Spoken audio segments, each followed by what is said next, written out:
Tapi kalau aku malah pengennya kalau nikah ini berdua aja. Gak pengen dia anak? Ya, aku pengen kayak terus sih. Maksudnya apa sih pengen? Gak mau. Maksudnya kalau gawe terus gak popo. Maksudnya ikine. Gak pengen dia anak, Mbak. Bukan gak pengen, cuma aku lebih kayak pengen ini aja sih, pengen kayak apa ya, lebih ini aja sih sama pasangan aja gitu. Maksudnya lebih biar ini lebih ini ke pasangan aja. Jadi cuma sibuk ke pasangan masing-masing gitu loh.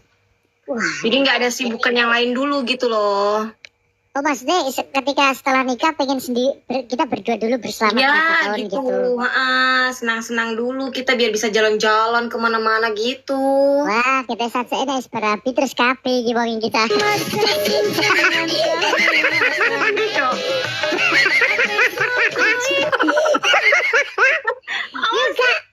Buka aku